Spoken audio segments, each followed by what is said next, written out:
Hi, everyone. Good afternoon. Thanks for joining us. My name is Jen Benson. I'm the president of the Alliance for Business Leadership. I want to take a moment to recognize the leadership and service of Chief Justice Ralph Gans, who served Massachusetts with honor, dignity, and compassion. And I know we'll be talking more about his service later in the program. ABL is a nonpartisan coalition of CEOs, entrepreneurs, investors, and business leaders who all believe that social responsibility and the sustainable growth of the Massachusetts economy go hand in hand. We're honored to welcome our members and friends in the progressive business community to our signature series, Progressive Power Hour. Progressive Power Hour returned earlier this year in a virtual format, and while we can't be together in person, these virtual conversations have been an important way for progressive business community to come connect with our top leaders to discuss how we can partner and support them to build a new, better normal. We are thrilled to continue that dialogue with today's guest. Maura Healey has served as the Attorney General of the Commonwealth since 2015 as the head of the People's Law Firm. She has tackled issues from the opioid epidemic to criminal justice reform, consumer protections to building a more equal and inclusive workplace. She has done this while also defending numerous unconstitutional federal actions from climate change to immigration and civil rights. The Attorney General has also been a critical voice of leadership as we face overlapping crises this year. Let me quickly share a few reminders before we get started. While our audience is currently on mute in the webinar, you still have a voice, and we hope you will submit a question using the Q&A box below, as we will spend most of our time on your questions. The Attorney General will be offering remarks, and then we'll have plenty of time for Q&A. We have received some great questions in advance, and we will get to as many of them as possible in the next 45 minutes. But please know we are sharing all questions with the Attorney General and her team after the event. The Attorney General is no stranger to ABL, and we are pleased to welcome her back today in this virtual format. So let me thank you again for being here and turn it over to you, Attorney General Maura Healey. Well, hi, everybody, and thank you so much, Jen. It's really great to be with you and exciting that you're in this role. I want to thank you for your longstanding commitment to public service and progressive policy. We had a chance to work together when you were in the legislature on a number of issues, and I'm really looking forward to continued partnership with ABL. You know, over the years, I have really come to look to members of the Alliance for Business Leadership for their insight, for their guidance, and we've also partnered on a number of policy fronts. So your voice as business leaders is more critical than ever to driving public policy and social change. And so I'm really grateful to have the opportunity to talk to you today and look forward to your questions. I just wanted to offer a few thoughts, and I'll begin with the recognition that we live in a time of such urgency and uncertainty, but also opportunity. This COVID pandemic has disrupted our financial markets and shut down our small businesses, left our workers and students and tenants struggling. And we're all reeling from this in different ways, this dual public health and economic crisis. Of course, none have been harder hit than our immigrant, Black and brown and low income communities. And we know that the disparities facing these communities have been here for hundreds of years. What COVID not only exposed, but also exacerbated is 400 years of systemic racism, oppression, and inequity that we as leaders and in positions of power have to acknowledge, own, and work to fix. And, I have stood with you and others as we've seen thousands of people come forward across our state, hundreds of thousands, millions across our country, sometimes taking to the street in protest to demand justice and equality. And these protests are about ending the longstanding injustices that Black and brown people face every single day in every part of their lives, whether it's at work or at home or a school or simply walking down the street. And they're serious, they're meaningful statements, and I think that we've got to act. And this is the time. I think the combination of the COVID pandemic and the murder of George Floyd, these two things really put us in a position where so much has been disrupted, frayed, to think about building and how we're going to be building. I never talk about rebuilding because I don't think that we need to rebuild what we had. I think that what we had wasn't really working for a whole lot of people in this country. And so now we have this once in a lifetime opportunity, necessity to build anew in ways that rid us of these disparities and that make our society stronger. And we've got to seize it. And there's no better place to do it than here in Massachusetts. So I'll talk a little bit about, what I'm doing.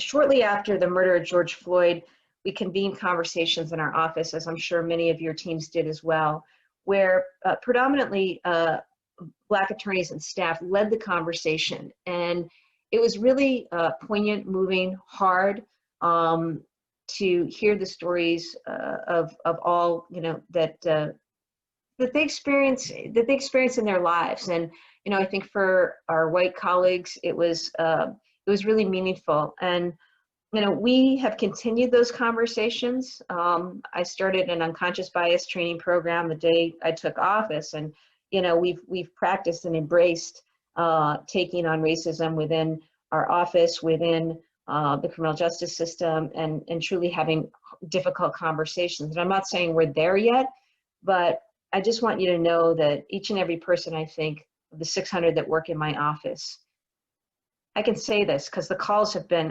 hundreds and hundreds of folks on these calls and conversations. We're embracing this opportunity. I've asked my team to apply an equity lens to their work. I don't care what division you're in, what bureau you're in. We need to think about our work through an equity lens. So, that means you may be in the environmental, you may be in a division that defends the permits that our Department of Environmental Protection issues. Well, I want people asking the question as they are now, will the siting of that plant or facility actually improve or worsen racial disparities? You may remember that during COVID, my office published a report that mapped COVID rates to poor air quality and air pollution rates, and of course, revealed, not surprisingly, that those mapped and tracked communities of color across the state. So that's one example of the way we approach things. Similarly, when we think about sentencing recommendations, when we think about the charges that we bring, when we think about the legal positions that we're going to take in cases, we think about the work that our consumer division is doing, or civil rights, or insurance and financial services, healthcare. I could go through the list, but that is something that is intentional and necessary. And I just wanted to let you know that that is a focus and a lens through which we are really looking at all of our work now. Of course, at the start of the pandemic, my team was out in communities, so desperate in those months of March and April. We had to be there with simple flyers in 10 or so different languages, talking to people about how they could get help, visiting these food pantries and community centers in hotspot communities. We held virtual webinars on consumer rights, getting people information about, the fact that there were no self-help evictions, that your landlord simply couldn't throw you out, that you shouldn't be afraid to go to the hospital or be tested for fear that your information was going to be turned over to ICE. Working with small businesses so desperate to get PPP money that, of course, didn't come their way and in ways that were needed. So, I think that work continues, and we need to continue collectively to work and reach out to communities who are under-resourced and vulnerable. I think that, one of the things that, when we think about equity, one of the things that I've spoken a lot about is the fact that the pandemic has highlighted and exacerbated the disparities Black and brown residents endure, especially when it comes to our healthcare and education systems. The other day, you may have seen that we created a $1.5 million grant program using funds that we received from a settlement over unlawful prescription drug dispensing practices to support an inclusive recovery program. We know that Black and Brown residents not only suffer healthcare disparities, but particularly so when it comes to accessing behavioral health services and services for substance use disorder. And so the grant is called Promoting Cultural Humility in Opioid Use Disorder Treatment. It's a mouthful, but basically it's going to be available so that municipalities, nonprofits, and others can request up to $100,000 to supplement or create treatment programs that promote equity among diverse patients. If we're going to build a more equitable system, we need to first acknowledge that, there has been a public health crisis in vulnerable communities for decades, centuries, long before COVID. But this pandemic is certainly making things much worse for communities of color and low-income families that are breathing the most polluted air and face the biggest public health vulnerabilities. Many are essential workers, particularly women of color. They rely on public transport. They live in housing situations where social distancing is simply impossible. They may not have easy access to healthcare. These factors put them at a greater risk of exposure and transmission. And this painfully illustrates what we already know, that your zip code is a better predictor of your health than your genetic code.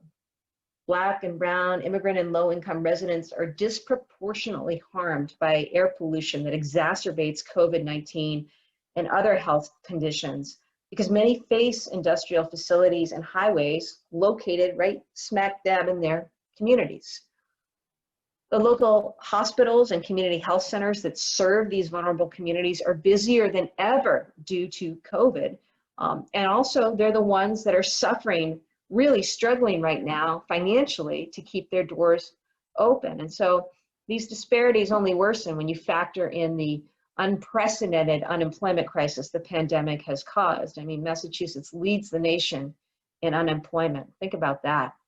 So look, policymakers now at every single level need to work with communities to remedy environmental injustice and the public harm that it causes. We need to do things like invest in clean energy jobs that will promote economic recovery. We can talk more about this, but you've heard me talk a lot about the need to electrify public transportation, make it easier to bike and walk in communities, incentivize rooftop solar, improve energy efficiency in buildings. Running clean energy and using that as our energy source, it's a win for everybody, for consumers, for the climate, for public health, and for the economy. I mean, over 100,000 clean energy jobs, though we've lost some through COVID, and $14 billion infusion into the economy every year. I mean, this is where we have to be anyways.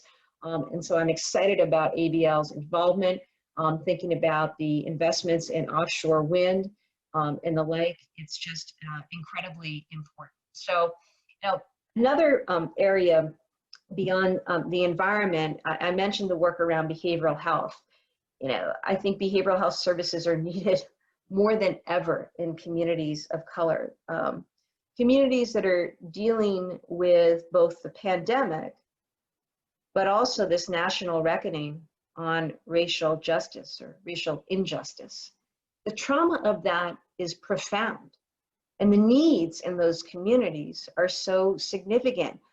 Yet Black and brown people have substantially less access to behavioral health and substance use treatment services, and too often experience care that's not culturally responsive to their needs. So that's why we put that grant program out last year, but we're going to need bold solutions to address these disparities. We also need to do a better job of supporting the extraordinary working people who keep our state and economy strong. I think we've learned a lot through COVID. About America runs on Duncan. We've learned a lot about how our community, state, and country, who we rely on in the workforce. And it's really exposed some of the fragilities of the social safety net there, and the like. Of course, essential workers have been doctors and nurses and first responders, but This crisis has also shown that there are grocery store employees, custodians, delivery and rideshare drivers in a gig economy, and warehouse workers. And they've put their lives on the line to get us through this crisis. And so one of my top priorities has been to ensure that workers not only have access to livable wages and benefits during this crisis. You know, you saw me take on Amazon, Whole Foods and others. And the good news is that they have responded, but also to make sure that their workplaces are safe. We sent letters beginning in March and continued through the spring to so many companies and big box stores, just demanding that they keep their workers safe. Paid sick time, informing them that if their employees got infected, they needed to report that to the local board of health, because in some instances that wasn't happening. So we secured a lot of commitments from companies during this time. We also took the step of suing Uber and Lyft for misclassifying drivers as independent contractors, denying them basic workplace rights like paid time off and a minimum wage, protections that are particularly important during a pandemic. We can talk more about this. I understand and support the gig economy. I understand, you know, what we've moved to, but I think what we've seen, particularly through COVID, is, you know, some of the real problems with the current structure of that and the need for companies in that space to reimagine how they go about doing work. I think we can get there, but we really need to redo much of the way that that system is set up. And I don't think that requires us to stifle innovation either. Last week, I guess, we issued our 5th annual Labor Day report. I put one out every Labor Day, really proud of my Fair Labor division, you know, recovering $12.5 million in stolen wages on behalf of thousands of workers, getting out in the last year to over 170 job sites to check on what was happening there, and answering thousands of calls and complaints from workers. I'm really proud of how quickly we were able to mobilize during the pandemic, recovering more than $400,000 in final wages for hundreds of workers who lost their jobs. We also created a health and safety task force that responded to over 15,000 inquiries since March from people who were concerned about workplace health and safety. And I have to say, we didn't get help from OSHA, and nothing, you know, like that was really happening within the administration. I'm really proud of my team. They set it up, and for each of those 15,000 calls or emails, each of them, was responded to. And, you know, like I say, once we reached out, you know, the right things were done. We've since now shifted that over to the administration and the Division of Labor Standards now that they've built up an infrastructure to deal with it. But I'm really proud of the Fair Labor team, including those who worked hard to try to, you know, demand more resources at the Division of Unemployment Assistance. As you know, there were overwhelming numbers of claims and people were really frustrated.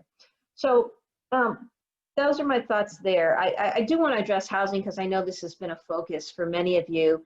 I think it's really important that our residents, know that that we're working collectively to protect them from housing insecurity, and they're not going to be kicked out of their homes if they can't pay rent due to the pandemic. That's been important. I've supported the moratorium on both evictions and foreclosures. My office has defended challenges to those moratoriums. But I also realize, the pain this causes for any number of landlords that simply don't have the resources and lack assistance to stay afloat. So we tried to prioritize educating the public about housing rights. We stopped, 80 or odd illegal evictions, by going through housing dockets and making sure that illegal evictions weren't going forward. We got complaints, where tenants were, locked out by their landlords. They had their utilities shut off. Some of them were threatened with ICE and deportation by their landlords. I mean, that kind of stuff we shut down. But I also made clear that we needed federal government support and that they needed to allow homeowners to enter forbearance plans and really pause, mortgage payments for a period of time. Asking the federal government to allow mortgage servicing companies to move homeowners' missed mortgage payments to the end of their loan terms, so they don't have to pay all the missed payments, once they exit a forbearance plan. So, this has involved a lot of work. I welcome further conversations with ABL's housing group on this. We know the high cost of housing in Massachusetts has placed significant financial pressure on our residents for years, but we need real solutions. I want to be here to help. So that's an invitation. I think I've talked to you a little bit about our Energy and Environment Bureau and the work that we're doing. I'm happy to talk more about that. I will just add that, we recently filed a petition with the Department of Public Utilities, DPU, asking them to open an investigation, a case into the future of natural gas as our state transitions away from fossil fuels towards a cleaner energy future. And it's going to require, I think, the gas industry to make some significant policy and structural changes to the business model. And, I want to make sure that this transition happens in a way that's safe and reliable and fair for all customers. We recently, earlier this year, hosted a roundtable on how New England's wholesale electricity markets must adapt to this clean energy future. And, I think we have a real opportunity bringing in stakeholders.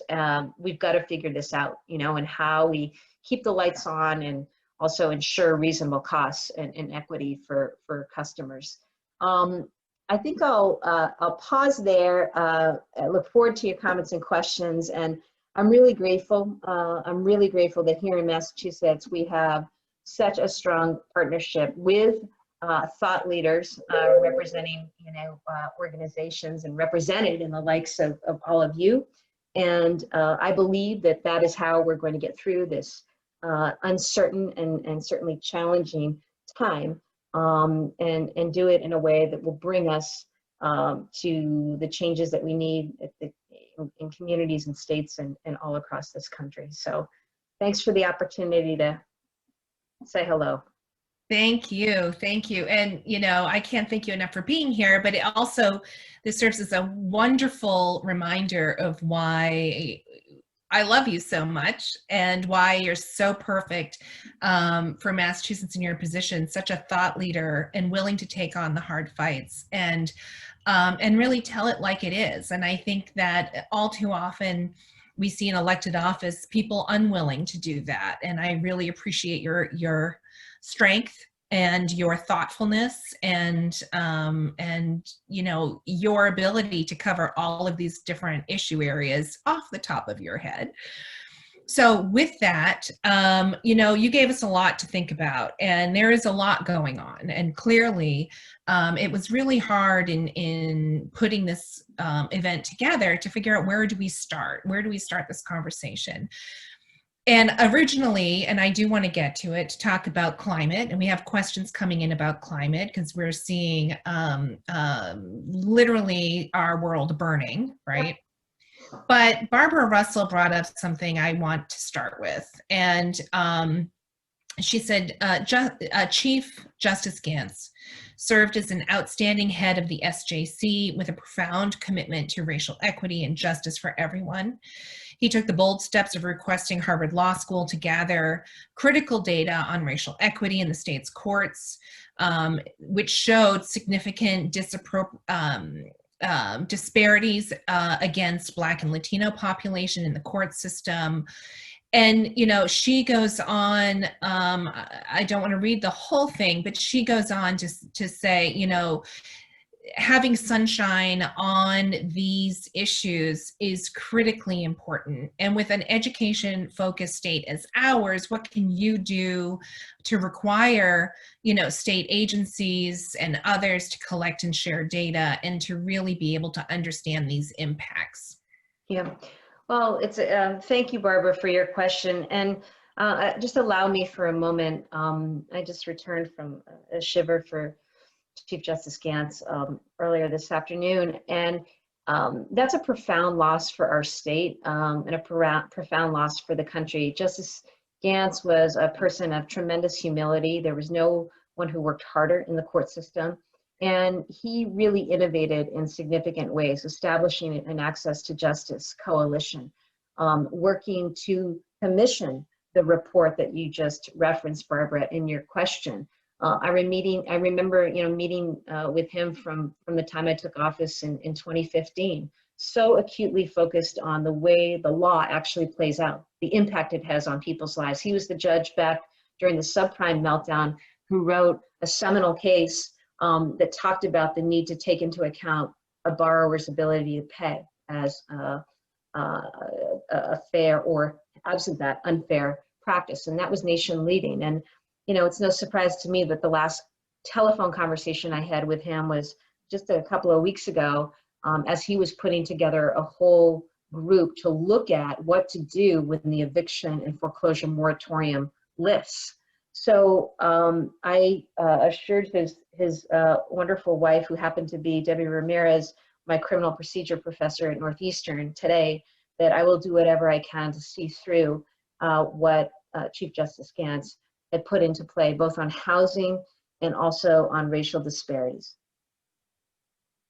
Data drives information. Data, I know we have a president who believes otherwise, but, science matters, data matters. Who wants less information to make decisions? And so I support the calls for more collection of data. It is there.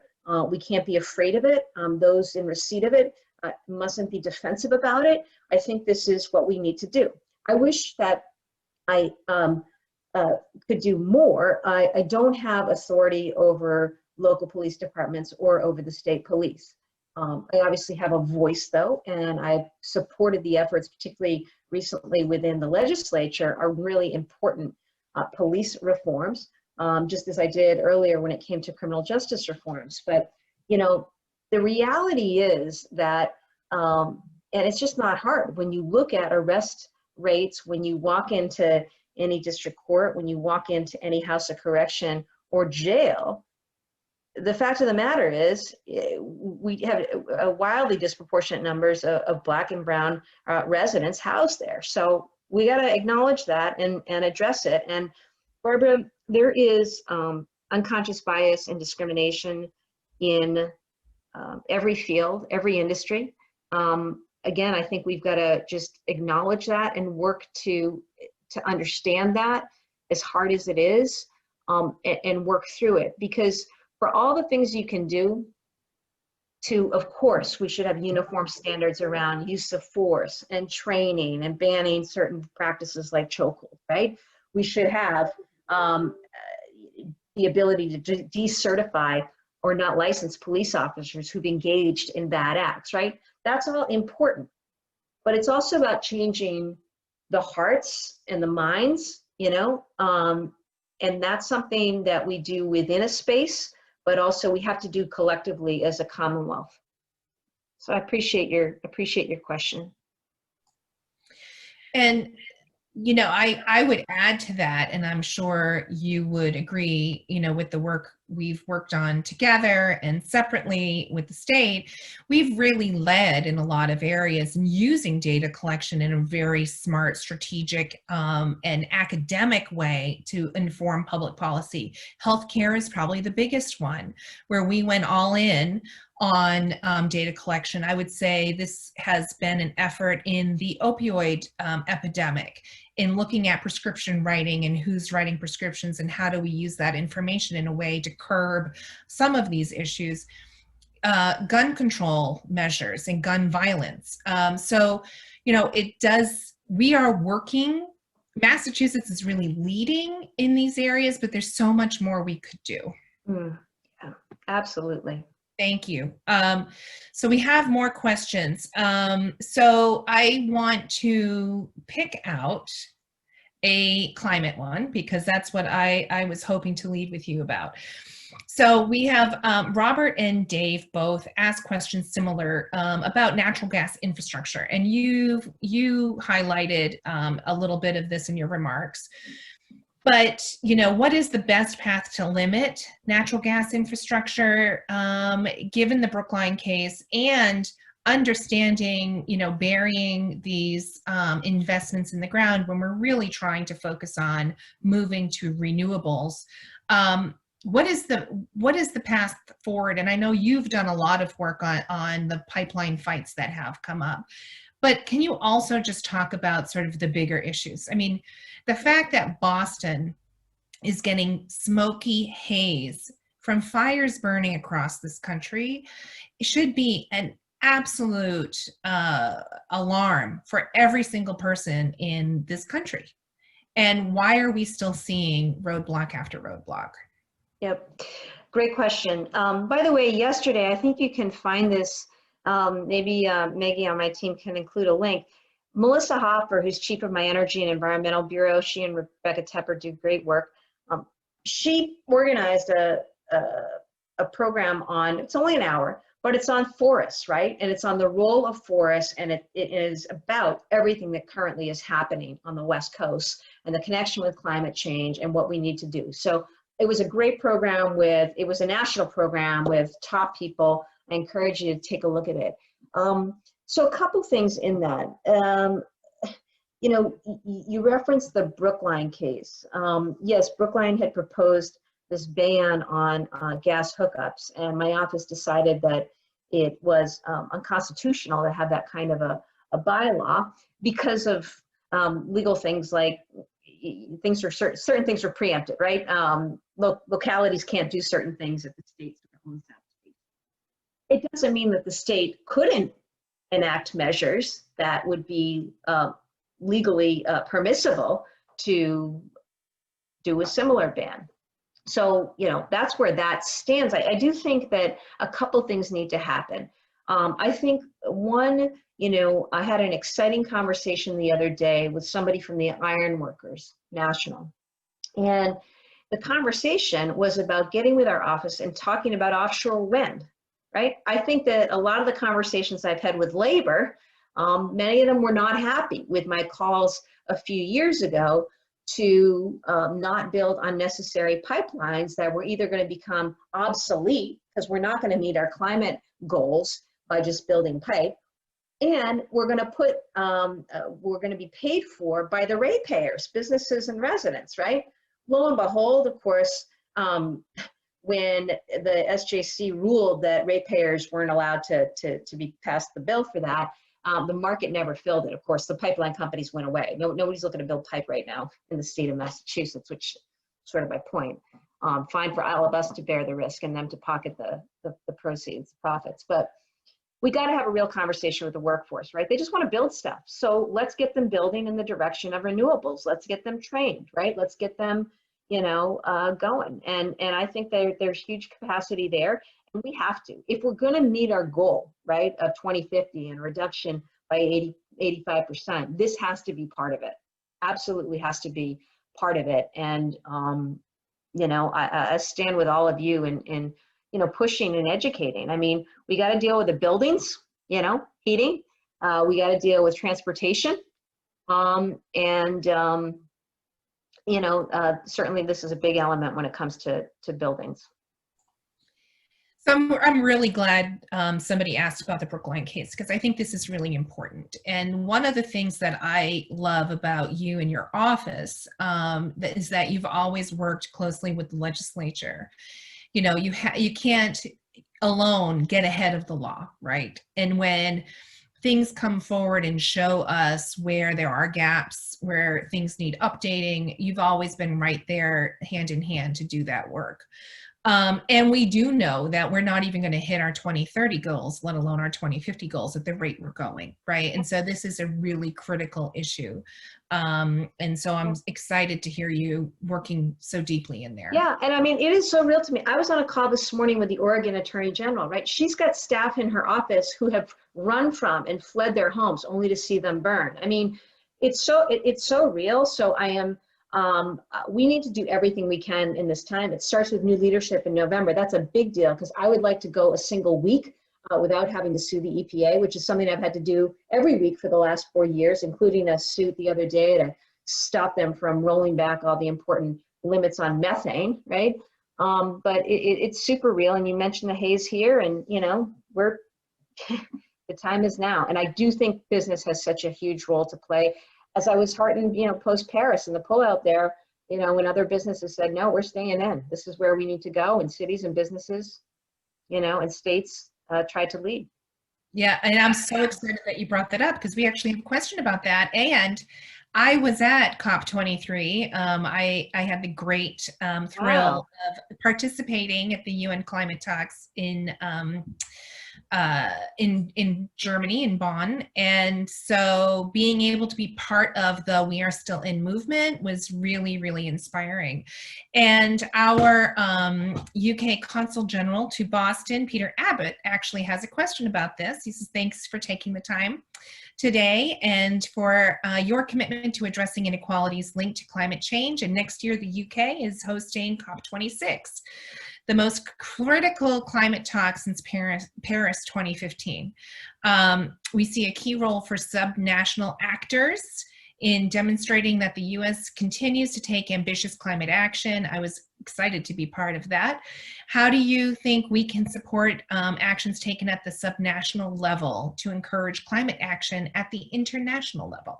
Yeah, it's a great question. I think we got to get a whole group of people from ABL, building out regional partners, right? Policymakers, and hopefully be able to get on a plane and go and talk about and show off what we're doing here. And that means we need to do, here. But I think that's one thing, and I mean that seriously. I mean, we've got a huge opportunity with offshore wind right now, economically imperative and so necessary to addressing climate change. I think that those things are really important. And I think it's an opportunity for all of you as members to invite in more businesses to this. It's going to take time. I mean, God forbid that Donald Trump is in again. I'm working my ass off every single day to fight that and protect the vote. But even with a Biden-Harris administration, it is going to take time. And so we can't wait, so those of us in the category of subnationals, I put us all in that category, let's get together and see if there are some things that we can promote as good practice or, tout as examples. And I want you to know that Rebecca Tepper and Melissa Hoffer on my team are like at the ready to work on all of this with you. They're super big visionaries and they're national leaders right now, in this space. So would love to continue that. So you've inspired me to hear that ABL needs to qualify as a subnational participant at COP26. Peter, I will be calling you. So we actually have a question from Patrick about protecting the right to vote, and I'm so glad you brought that up. What has your office done in Massachusetts leading up to the primary and now leading up to the general election to help the local communities put on a safe and efficient election? But I think also I want to ask, what are you talking about with your colleagues around the country if the incredible happens and the current president refuses to leave the White House? This is something that seemed far-fetched maybe a couple of years ago, but doesn't anymore. So what are you hearing? So a couple things. First of all, here in Massachusetts, I feel very good about the state of voting. We had a big test run with the primary. We saw record numbers of voters and also a record number, of course, of mail-in votes. My office has been talking regularly with Secretary Galvin. I've spoken with Secretary Galvin. We've been in court. Marina Campbell, for example, a candidate for Congress, wanted to get on the ballot, and we defended the Secretary's decision to not put her on the ballot because she didn't qualify. We've been in court on a lot of little election, challenges. Sometimes in a friendly way, after the race in the 4th, we had to technically go to court so that the clerks would then have permission to open up the ballots that they later found, in the vault. But I want to give people assurance in Massachusetts. I feel like we will have a free and safe and secure election. It doesn't mean that everybody shouldn't be making their plan to vote right now. Understand, the dates when you can request ballots and figure out your plan to vote. I personally encourage early voting in person where possible. And then I would encourage people to do all they can to support efforts in New Hampshire and Maine where, You know, frankly, there are 4 electoral college seats that matter, and there's a Senate seat that matters. But here's nationally the picture. It's really, it is scary, and I'm not going to sugarcoat this. Already we've seen lawsuits filed by the Trump campaign and the RNC in places like Montana, who shut down mail-in voting, which is actually the way they've been voting in Montana for many years now.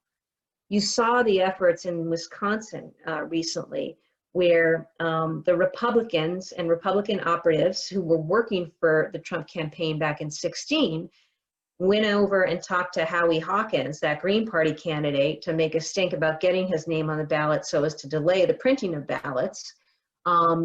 Fortunately, in a narrowly decided decision last night, the Wisconsin Supreme Court is going to allow those mail-in ballots to be now sent out and not force clerks to reprint ballots. But every day, the RNC and the Trump campaign are filing litigations in an effort to frankly suppress the vote and ensure that we don't have a free and safe election. So a number of us have been working very hard. Obviously, this involves work with secretaries of state and with governors and with organizations that are on the ground to simply go to court now and through the next 7 weeks and beyond to ensure that everybody has the right to vote and can vote, and that their votes will be counted. I mean, the scenario is scary in that, you know, given the number of people that will be voting by mail, the concern is that on election night, there will be a point at which polls will be closed, but Donald Trump may want to just call the election. And even though, you know, hundreds of thousands of mail-in ballots will not have been counted, because in many states you can't even open up and begin to process those ballots until that night. And so you see his efforts to create and sow confusion right now about mail-in ballots generally. So at some point he's going to call the election, and then Republican majority legislatures in those states will simply say enough is enough after 2 or 3 days and just vote to certify a Trump slate of electors and send that on to Congress. And so we're preparing for all of this. Because, you know, this is fundamental to our democracy. I'm sorry that we have to talk about these scenarios where we sound like we're living in some sort of, you know, authoritarian state or banana republic. But that's the actual state of play as we look at things. But we're working hard. I'm in regular touch with my colleagues in Pennsylvania, Michigan, Wisconsin, Nevada, Minnesota, North Carolina. And people are, you know, this is the priority. Well, David Gasson particularly asked about the role of the Justice Department in this. And, you know, it's really unprecedented that we have a Justice Department that seems willing to go to pretty extreme lengths to protect the president sitting in the office.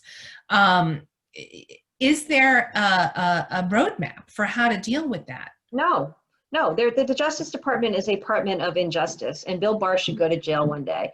As a lawyer, I am beyond offended at the way he's conducted himself. He has done such harm and disgrace and disservice to the United States Department of Justice. The U.S. Attorney General is supposed to be the people's lawyer, actually, and not the president's lawyer. But we've seen time and time again from him just how deep all of this has gone. Look, we're suing the U.S. Postal Service right now, right? Because it is clear, and emails will show, that DeJoy was put in there and that Trump campaign officials were actively working with the U.S. Postal Service to game plan the removal of sorting machines and the like. And, you know, who's defending the U.S. Postal Service right now? Bill Barr, right? I mean, it's just, it's unimaginable what's happened, but, you know, it's going to take some time. We can get there. I mean, I think there are so many people of goodwill in that department, but they've had their hands completely tied. Why do you see, you know, an assistant U.S. attorney resign the other day in Connecticut, right? I mean, time and time again, you've seen the Justice Department ask people to do things that are illegal and unethical. And fortunately, we've had a lot of good people speak up to that, but that's the state of our so-called Justice Department. Thank you. I'm going to based on our questions, change things up a little bit. What's the status of, Jennifer asked this and she brought it up earlier. What is the status of our state litigation on opioids?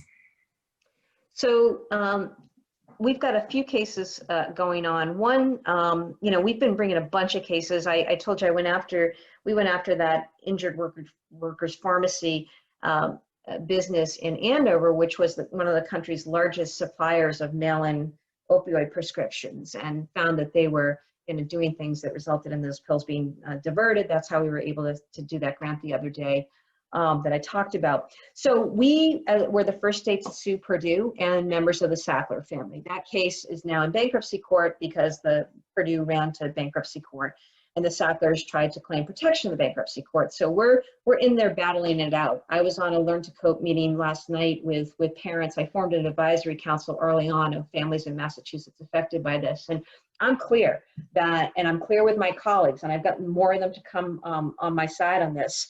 We're not going to settle with Purdue. They need to be producing all the documents. They need to be made available in a public repository. They need to admit wrongdoing and liability. And we need to make sure that the Sackler family in Purdue go away and are never in this space again. So that's where we are with Purdue.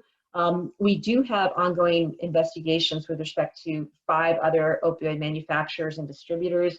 I lead, along with about 5 other AGs, the team in discussions, negotiating on that. I do think we'll probably see resolution. Recovery for me of funds has got to go right back into treatment. That's what I'm clear about. But that's the state, Jennifer, of where we are right now with things. So we still have a lot of questions, and so I might just read off some of the high points, and we can briefly discuss them because we're running out of time, but I wanted to make sure you know what people were asking about. 2 of them happen to be about bills that I filed, and I did not plant these. One is about grid modernization and the DPU docket, and I think compared to what we were talking about earlier, this has to be, it's the less talked about, but incredibly important piece of increasing renewable energy. So that's one. Another is ranked choice voting. And, are there legal hurdles that would keep that from being on the ballot in November? And you might not be able to talk about that quite now. Let's start with those because, quite frankly, they're bills I filed. All right. First of all, we need ranked choice voting. Other states have it. There's no reason why we can't do it here in Massachusetts. I think it makes for a fairer election and results that are more reflective of the views of the constituents within that given district. So I'm all in for ranked choice voting. Number 2, grid modernization. It's so important, Jen, and thank you for the bills that you filed. It was good to see, for example, the work around methane leaks, and efforts to fund, and make sure that we were fixing those leaks because they cost money, but they're filling the air with all sorts of nasty greenhouse gases. So we called and supported the call and filed for a docketed DPU on the issue of grid modernization. It is, I know, a complicated one because you're trying to balance how much of the ratepayer is going to pay versus how much of the utility is going to pay. But the bottom line is we got to figure out this infrastructure, situation. And again, I think the voice of the business community, a progressive business community, is really, really important here. Great.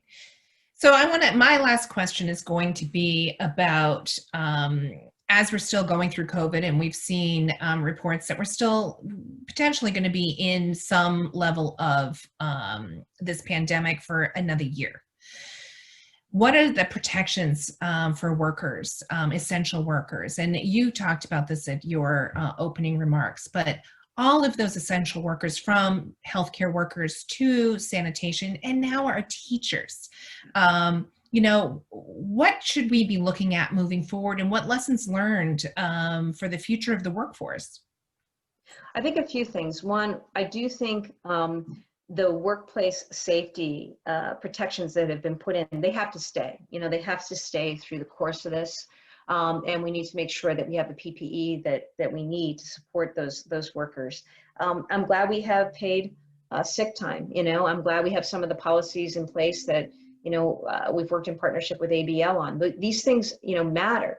I think we need to deal with childcare. I mean, when I was dealing with this in March and April, one of the things that my chief deputy worked on was like the childcare thing and arranging emergency childcare and links to that for essential workers, whether they were working in a hospital or a PCA or a grocery store. We still haven't solved that issue. You raised the issue of teachers. What do you do if you're home, if you're teaching, but also you have kids at home that you're supposed to be, kind of overseeing their remote Zoom classes. So I think we've got to figure that out as a Commonwealth, better ways to deal with that, and better ways to deal with some of the disparities. I mean, the fact is there are still places in the state without broadband. There are still families and kids without the technology and devices in their homes. We need to fix that, match it up. Where are the needs?